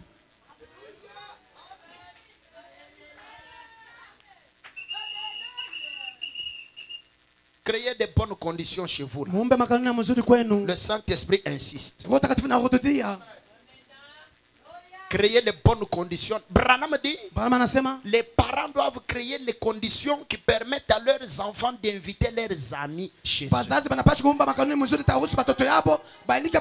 Batoto wako abezi kuinvite barafiki abe bakuye kwako hapana. Batashikia hai. Batashikia hai. Même si tu habites dans une pièce, elle peut être très propre. Même si c'est 2 pièces, ça peut être très propre. Même si tu n'as que 5 habits, ces 5 habits-là peuvent toujours être propres. Même si tu as 8 assiettes, même si c'est vieux comment, mais ça peut être propre. Écoutez, améliorez-vous d'abord. Le Dieu que nous croyons dans cet âge. Avant que Branham prêchait en salopette déchirée là. Dieu n'a jamais pris photo avec Branham. Hein. Mungu hajabali kuchukua picha na Branham. Mais quand Branham met veste croisée, premier choix. Wakati anaweka veste croisée ya hatua ya kwanza. Quand il met croisée, premier choix. Anaweka croisée ya hatua ya kwanza. Alors Dieu descend. Mungu anashuka. Il dit, ah, Asa maintenant, sasa okay, je peux descendre sur la veste croisée. tezo shika pa ngochi croisée Premier choix. ya kwanza. On me prend photo. Bali bebe picha. Écoutez, Shikia. c'est un message moderne. Ni ujumbe ya sasa. Écoutez, il ne faut pas vous comporter comme si, bon, même quand on a beau couina, c'est propre. Hata kule kupakwa wako na kuyaga safi. Même chez moi, à Moueka, on sait quand même, nous on a vécu très propre. À Boulapé, là, on était propre. Hein? Hata watu kumweka kule tuliishi kulikuwa À safi. Boulapé, chez moi, là, c'était propre. Kuku safi. Il ne faut pas ici, vous venez ici à Lubumbashi, ici. Non. Hapa Bon. nakuya kulubumbashi hapana Je hapana. laisse. Hapana. Na mimi naacha. Mais mettez la propreté dans vos maisons Mweka usafi manyumba pour yenu. que Dieu vienne là-bas. Kwa ajili ya Mungu akuye kule. Et puis spirituellement, qu'il y Kisha ait mukiro. une bonne entente. Mko Qu'il mapatano. y ait une bonne... Hein? Mkwamo. Frère, ne quitte pas la maison en laissant ta femme fâchée. Ndugu hapana kutoka kwa nyumba yako naacha mke wako Epo ito kusilika. atipa. Wewe unaenda. Et puis tu dis que non, yeye njoo na mambo, mimi sina na mambo lwangu. Non. Frère Branham dit, Ndugu bwana anasema celui qui faisait les sacrifices pour purifier la maison, c'était Job. ule anza Pas la kulitoa femme de Job. juu ya kusafisha nyumba ni Yoba na mke wake. Faut enlever la mentalité pentecôtiste Pastor toshele mawazo ya kipentekota. qui veut que ce soit les femmes qui vont prier Pale bana wake tu wanaenda kuomba. et l'homme va chercher l'argent. Oh mimi ndio tafuta makuta. C'est païen ça. Ni kipagano. Ce sont les hommes Ni banaume. qui sont les premiers pasteurs de leur propre maison. Beko ba pastor ba kwanza ba nyumba yabo. Voilà pourquoi Dieu a fait de toi la tête. Njoo Mungu akufanya wewe kichwa. Hein, frère? Ndugu. Amona se Mungu kiloko sana basha kumimeza. Amone. Mungu naona amone. Comment vous expliquez ça? Sasa mna besa furia namna gani? Angara bana njoba mitupa kule. Allez. Prochainement quand je viens ici, il faut que ça soit le contraire. Kesho yake kama nakuja hapa napasha ikuwe Je sais mais kinyume. quelque chose que je dis prochainement. Wakati mwingine Ah, il faut que ce soit le contraire. ikuwe kinyume. Dites amen, frère. Sema mimi na ndugu. Les accompagnateurs spirituels, Wakusindikizana wa kiroho. ils vont prier avec vous en répétant les promesses sur le Saint-Esprit. Bataomba na moyo mkurudia hapa misomo ya Roho Takatifu. Ça, c'est le travail que le pasteur va faire. Hii ni kazi ile pastor atatenda. Alléluia. Amen. Écoutez, les amis. Msikilize wakati Il est possible qu'on ait une église remplie du Saint-Esprit. inawezekana tuone kanisa yenye kujaza na Roho Takatifu. Je répète, Na kudidia il est très possible hein, inawezekana kabisa. que chaque personne qui est dans l'église soit baptisée du Saint-Esprit. Kila mtu amkanisa abatizwe na Roho Takatifu. C'est très possible. Inawezekana. La grande réalisation d'un pasteur, Kutimiza kubwa kwa pastori. c'est quand il a mené les gens au baptême du Na Saint-Esprit. hata napenda watu kubatizwa Roho Takatifu. C'est ça la grande réalisation d'un Ile ndio kutimiza ministère. kubwa kwa huduma. Ce n'est pas que non, les gens ont beaucoup de jeeps, Oh, watu bana magari kubwa. les gens ont beaucoup de parcelles, Bana mampango mingi. mais ils n'ont pas le Saint-Esprit. Hapana Roho Takatifu. Et ils sont adultères et il y a beaucoup de jeeps. Bako basharati na magari kubwa. Non, Hapana. l'argent sans Saint-Esprit, c'est un piège. Fedha bila Roho Takatifu ni mteko. Avant de chercher l'argent, Kabla kutafuta fedha. ayez d'abord le Saint-Esprit. Mungu kwanza na Roho Takatifu. Lui, le Saint-Esprit, Ya Roho Takatifu. il va gérer l'argent selon la parole. Atachunga fedha kufuatana na Il neno. te dira de payer la dîme. Atakwambia nipa cha 10. Il te dira de soutenir les pauvres. Sadaba maskini. Mais si tu as l'argent sans Saint-Esprit, Kama una makuta bila Roho Takatifu. sombeli wakabwasa. Kukata kwa mfunja. Ah, mwekario ya mfunja.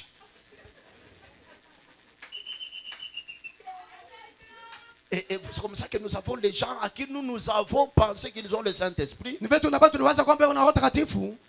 alors qu'ils ont reçu d'autres esprits. Na baba alipokelea maroho ingine. Et ils sont devenus des dégamètres. Banakuwa matekametre. Ils font des dégâts. On t'apprend ce qu'une sœur fait dans l'église. Tu entends ça, c'est comme si ta tête va exploser. Il y a des sœurs mariées même, spécialisées, mukutoka na babwana bamamakuta. Muma tabernacle, muma tabernacle.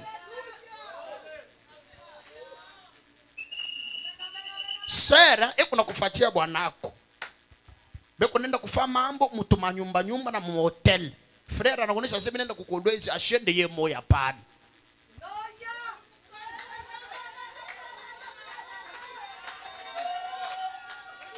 Et c'est plein dans les tabernacles. Nyene kuchaza maskani.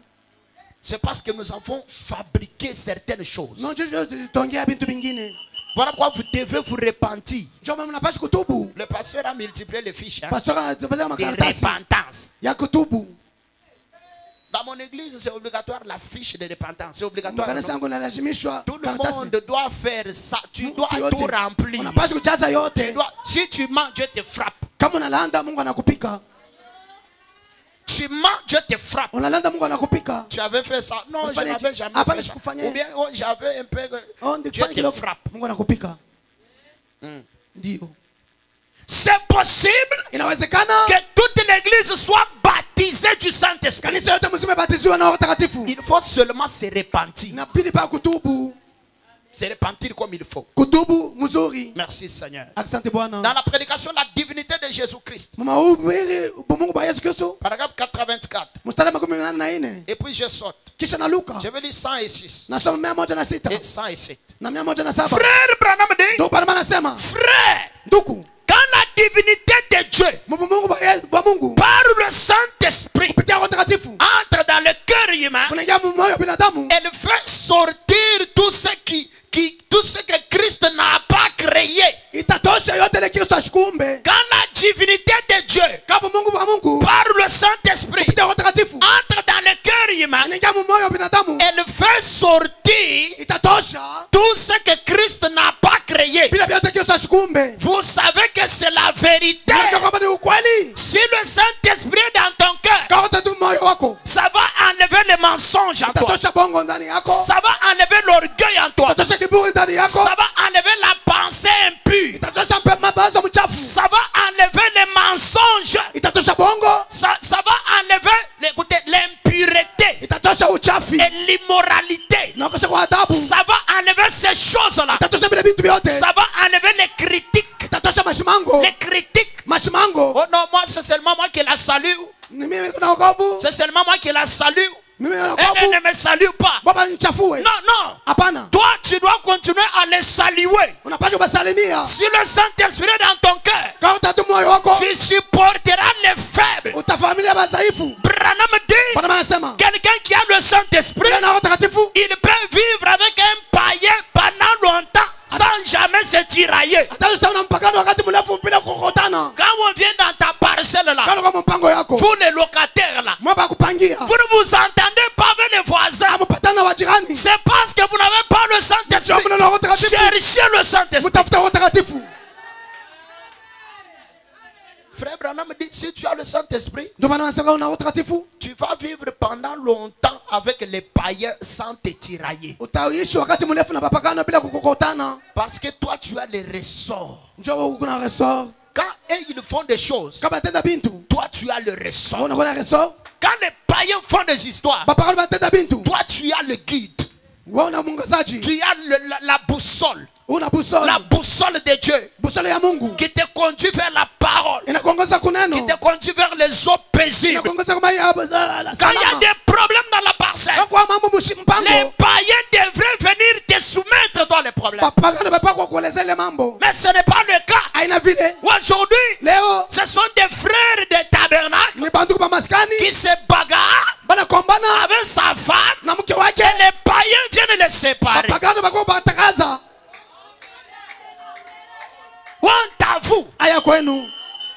Vous faites insulter le message de Branham. Mnachambulisha ujumbe ya Branham. Et quelqu'un va dire, tina mwenye banto tabernacle, mnaanza kufanya bien hivi.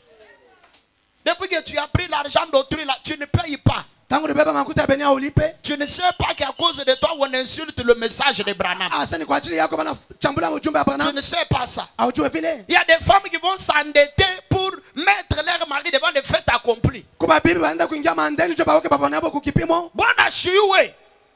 Usha kubeba ndeni ya kikwembe.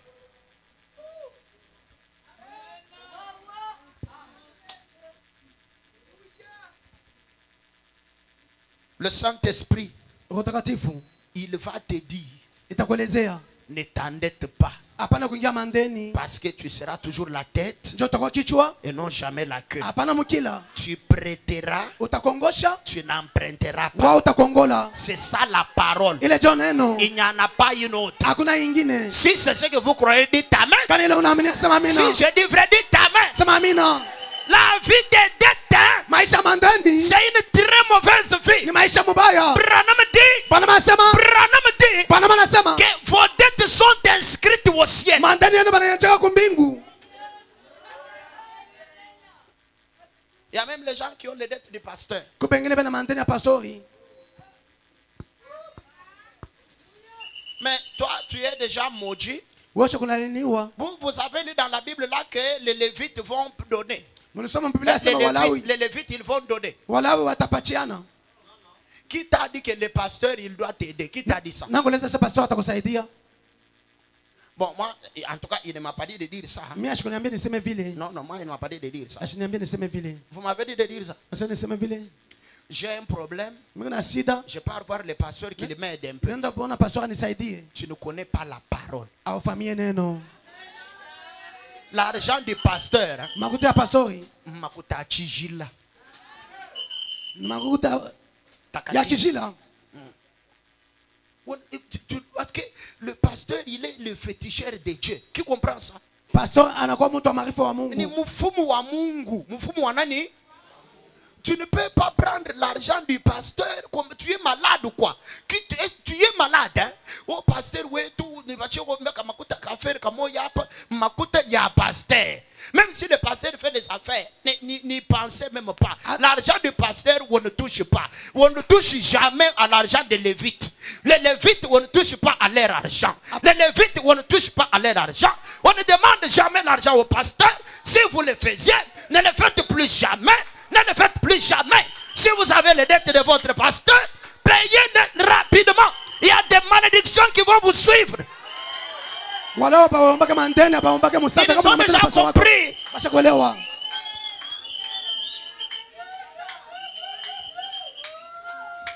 Oh, maman pasteur va m'aider. Mama pastor atanisaidia. Ça n'existe pas ni dans la Bible ni dans le message. Abifanikake hata mu Biblia hata mu C'est ujumbe. à l'église d'aider le pasteur. Kanisa isaidie pastori. L'église prend soin du pasteur. Nenda pastori. Il t'amène à la parole. Sema amina ni neno. Mais qui vous a enseigné ça? Nani mfundisha vile? Qui vous a enseigné ça? Nani mfundisha vile? Qui vous a dit qu'il faut demander l'argent au pasteur ou à la femme du pasteur? Qui vous a ensorcelé? Dis à ton voisin. Oula nakuloka njina ke ni nani?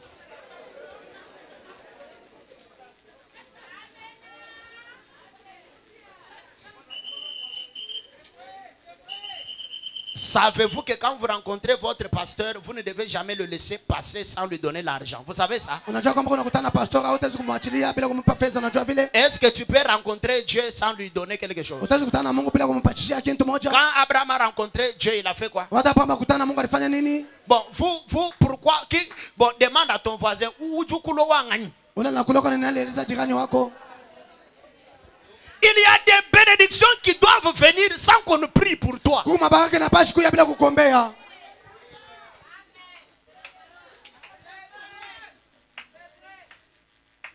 Applaudissez pour la parole. Mshangilie kwa neno.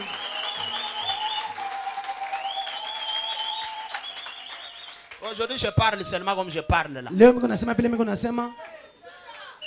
Parce que le manque du Saint-Esprit a mené beaucoup d'erreurs. Sababu kukosa kwa utakatifu kuleta makosa mingi. Beaucoup d'erreurs. Makosa ya mingi. Les gens entrent dans l'église parce que le pasteur a véhicule. Bado anaingia mkanisa juu pastor kuna gari. Alors comme il a véhicule, il va m'aider un peu. Vile una gari atanisaidia. C'est lui qui va t'aider. C'est le pasteur ou c'est Dieu? Ula atakusaidia ni pastor au ni Mungu? Non, toi tu penses que le pasteur, lui, il va toujours t'aider, toi. Wala usiku pastor ataanza pa kukusaidia wewe. Mon cher Wany, n'aide plus jamais quelqu'un ou juba lowa. Usaidie tena mtu kuna baloka. Amen. Amen. Même si cette pensée-là t'avait traversé la tête que non, le pasteur va m'aider, à partir d'aujourd'hui, effacer ça. À partir d'aujourd'hui, faire quoi? S'il y a l'argent qu'il faut fuir, c'est l'argent du pasteur. Ne demandez même pas. Si vous aviez sa dette, venez payer kama una ndani yake kwa lipa rapidement. kwa haraka. C'est comme ça qu'il y a des gens, ils vont quitter l'église Ndio vile watu watatoka kanisa, parce que depuis qu'il a pris la dette du pasteur, il est maintenant mal à l'aise. ndio alibeba ndani ya pastor, ashina tena Alors utare, il va quitter l'église atatoka kanisa.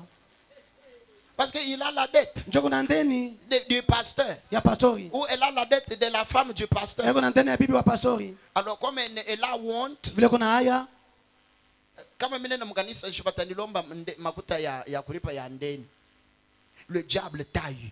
shetani anakupata. Cherchez le Saint-Esprit. Mtafuta Roho Takatifu.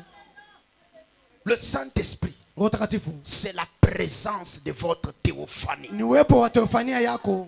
Le Saint-Esprit, Roho Takatifu c'est la présence de ton corps spirituel glorifié. ni uwepo wa mwili yako ya kiroho yenye kutukuziwa. Le Saint-Esprit, Roho Takatifu c'est la présence de ton corps spirituel ni glorifié. uwepo wa mwili wako wa kiroho yenye kutukuziwa. J'avais dit ceci. Ndisema hivi, J'avais dit que le Saint-Esprit, Roho Takatifu c'est toi ni weye spirituel. mkiroho, C'est toi, ni weye mais qui était en Dieu là, lakini kwa ndani ya Mungu qui doit descendre unapasha kushuka pour oindre ton âme. njoo pakala nafsi yako. C'est la doublure de toi-même, Ni tubliri yako wewe mwenyewe, mais qui est toujours en Dieu. lakini kwa ndani ya Mungu C'est ce qu'on appelle le Saint-Esprit, ni ile wanaita Roho Takatifu, et ça ressemble à Jésus. inafanana na Yesu. Merci Seigneur. Asante Bwana. Frère Branham dit, Ndio Bwana anasema, je vois un petit garçon naona kijana mwanaume. dans les questions-réponses numéro 1, Mswali ajibu namba ya paragraphe kwanza 262. mstari wa Je vois un 212. petit garçon. Naona kijana Il est maintenant assis là-bas au fond. sasa naketi pale kule kumwisho. Tout à l'heure, Wakati hapa il est sorti dans le couloir. anatoka mle mkuloa, Il a fait une hémorragie. alikuwa na alianza kuvuja damu, Et le Seigneur Jésus na Bwana Yesu a immédiatement arrêté le sang. baba akasimamisha damu. Oh my. Oh my. Frère Branham Ndio dit, Bwana anasema, le Seigneur Jésus Bwana Yesu a immédiatement arrêté le sang mara moja alisimamisha damu d'une manière merveilleuse. kwa namna mzuri kabisa. Voyez, Mnaona que sa miséricorde soit louée rehema yake isifiwe, et que son nom soit honoré. jina yake beheshimu. Branham dit, Bwana anasema, voyez combien de personnes ont été guéries unaona watu ngapi waliponeshwa depuis quelques jours. tangu masiku fulani. Branham dit, Bwana anasema, pensez un peu. muwaze kwanza Le Saint-Esprit, Roho Takatifu, le Seigneur Jésus, Bwana Yesu celui-là même qui était là-bas ni yule mwenye alikuwa kule au jour des apôtres, kwa baba mitume, est ici même en ce moment. eko hapa mwi wakati. Alléluia. Haleluya. Ah, il va maintenant changer la réunion. Atabadilisha mkusanyiko. Branham dit, pensez. Bwana anasema muwaze, Pensez, mais dans votre pensée maintenant. mawazo yenu sasa. Pensez. Mwaze ya Pas kwamba dans les émotions, dans la pensée. hapana machechemko mawazo. Pensez un peu. Mwaze kidogo. Le Seigneur Jésus, Bwana Yesu celui-là même ni yule mmoja qui était là-bas alikuyaga kule au jour des apôtres, kwa baba mitume, il est ici maintenant même eko hapa sasa hapa en ce moment. mwi wakati, Et ceci na hii mène à terme le temps des nations. inapeleka kumaliza wakati ya mataifa. Branham dit, Bwana anasema un grand mouvement se déroule en ce moment tendo kubwa natendeka mwi wakati parmi les croyances surnaturelles. mukacha bamilifa yule ayumbile Les croyances surnaturelles. bamilifa yule Est-ce qu'il y ayumbile a des croyances surnaturelles ici? bamilifa ayumbile hapa Il y a des croyances surnaturelles ici. bamilifa yule ayumbile hapa Est-ce qu'il y a des croyances surnaturelles? bamilifa yule ayumbile. Frère Branham dit, Bwana anasema un grand mouvement tendo kubwa se déroule en ce moment natenda mwi wakati parmi les croyances surnaturelles mukacha bamilifa yule ayumbile, parce que nous croyons que Dieu est ici. ndio tunaamini kwamba Mungu weko hapa. Qui croit que Dieu est ici? Naamini kwamba Mungu weko hapa. Frère Branham dit, Bwana anasema pensez un peu. mwaze kidogo, Votre corps glorifié est ici même. mwili yenu ya kutukuziwa iko hapa sasa. Alléluia. Haleluya, Votre corps glorifié, mwili yenu ya kutukuziwa il est ici même. iko hapa. Branham dit, Bwana anasema il est ici même iko hapa au tabernacle kwa maskani en ce moment. mwi wakati, Votre corps glorifié, mwili yenu ya kutukuziwa il n'est pas au ciel. haina kumbingu, Il est déjà descendu. isha kushuka. Il est où? Iko wapi? Au tabernacle. Kwa maskani En ce moment, mwi wakati. Branham dit, Bwana anasema la présence du Saint-Esprit wepo wa Roho Takatifu qui est votre état glorifié. inakuya mwili yenu ya kutukuziwa. Comme le Saint-Esprit est déjà là Sasa vile Roho Takatifu iko et que c'est votre corps glorifié, mwili yako ya kutukuziwa, j'aimerais que tu te connectes à ce corps-là. napenda utamatisha kwa ile mwili. Et quand tu te connectes, Quand unatamatisha c'est ça le baptême du Saint-Esprit.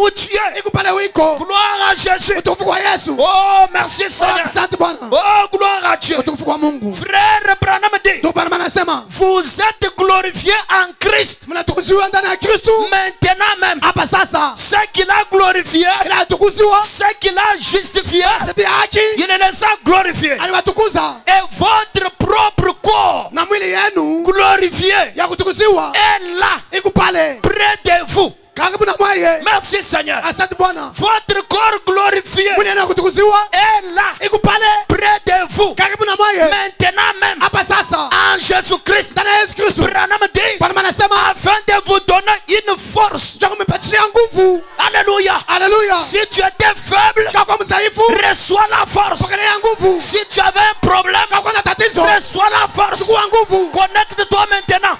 Hapa sasa Connecte-toi maintenant unaangalia hapa sasa à ce corps glorifié. mwili ya kutukuziwa. Merci Seigneur. Asante Bwana. Frère Branham dit, Bwana anasema il dit ceci, anasema hivi le Saint-Esprit Roho Takatifu comme une force sawa nguvu afin de vous compter, njia ya kumbeba afin de vous donner une force. kumpatia nguvu. Comme quand on charge une batterie. Sasa vile wanachia bateri nguvu.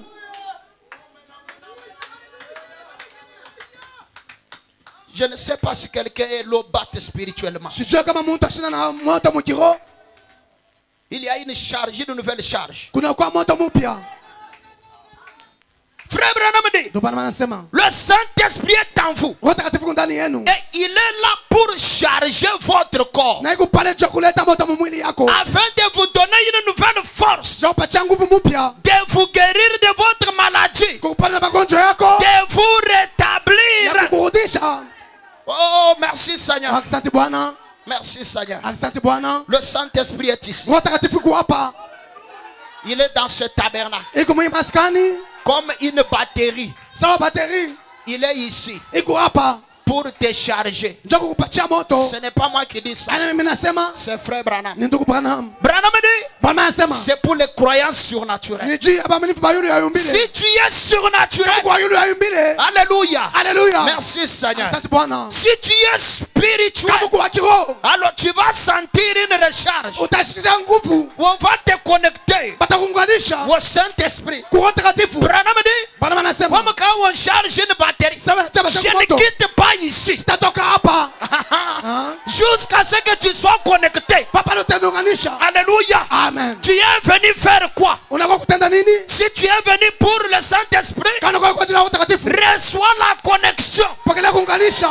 Et la grande connexion, Kuunganisha kubwa c'est la colonne de feu. ni nguzo ya moto. Sois connecté là-bas. Kuunganisha kule Il y a les câbles invisibles. kuko makamba yashokonekana. Pendant que je parle, Watu mnasema il y a des rallonges invisibles. kuma oleja yashokonekana. Il y a des câbles invisibles Makamba yashokonekana. que Dieu a déjà rallongés. Mungu ashakuilefusha. Alléluia. Amen. Dieu a déjà envoyé Mungu ashakuituma des fils électriques. makamba ya moto.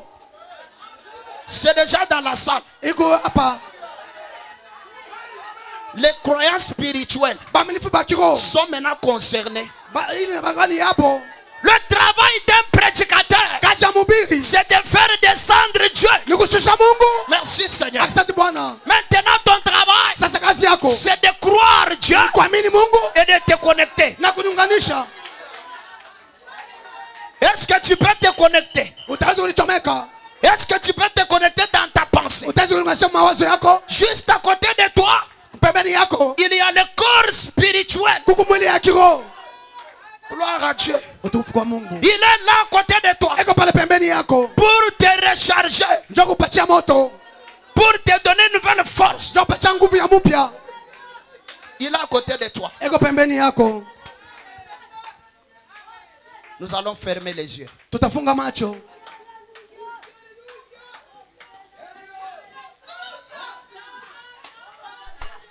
Nous allons fermer les yeux. Tutafunga macho. Il est ici. Eko hapa. Je n'ai pas encore terminé. Hein. Shabale kumaniza. La partie de la théorie est terminée, c'est la pratique. Sasa hapa ni tendo. Misemo inamalizika. Si ce que j'ai dit est vrai Kama mimi nasema ni kweli. et que j'ai répété fidèlement, frère Branham, Narudia na umanifu kwa ndugu Branham. alors que les gens reçoivent le Saint-Esprit, Bado bapokea Roho Takatifu.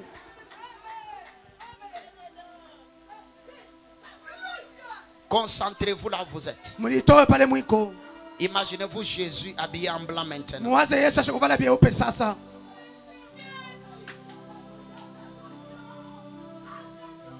Il y a ceux qui sont déjà connectés. Kubali basha kuliunganisha.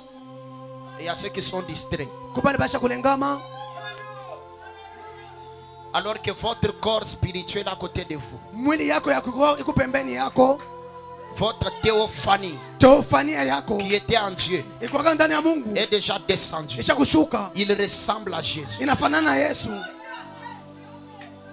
Laisse-le entrer en toi. Umwache ingie ndani yako. Ne te retiens pas. Hapana kulifunga. Oublie où tu es. Saulika pale wiko. Ne te retiens pas. Hapana kulifunga.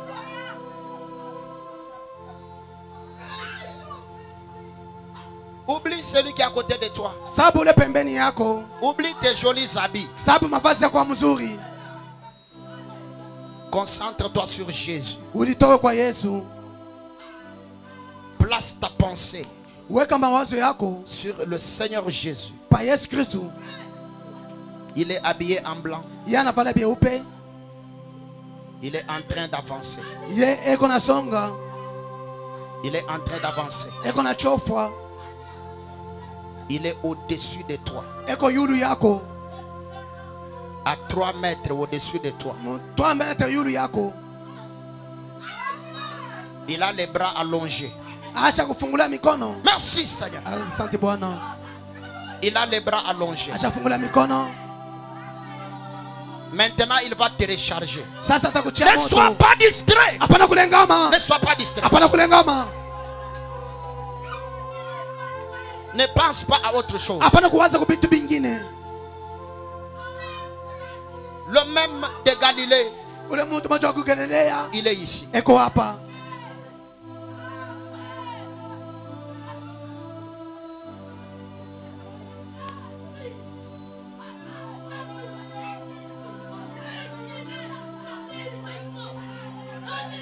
Le même, Ule moja il est habillé en blanc. anavala byeupe. Il est ici. Eko hapa. Le Dieu d'Abraham, Mungu wa Abraham. Jésus. Yesu. Ne sois pas distrait. Hapana kulengama. Il est très sérieux. Eko Il sawa. est très sérieux. Eko sawa. C'est la colonne de feu. Ni nguzo ya moto. Il a les yeux comme les flammes de feu. Eko na macho sabi mbili ya moto.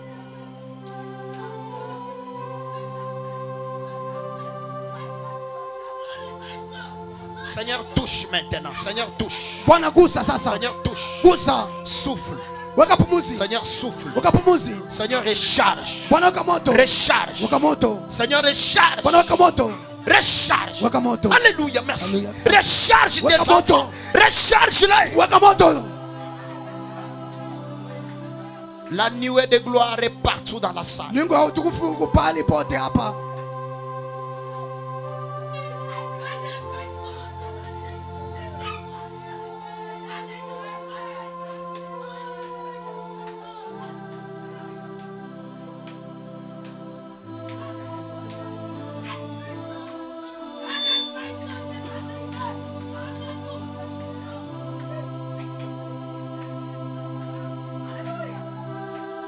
Calme ta pensée.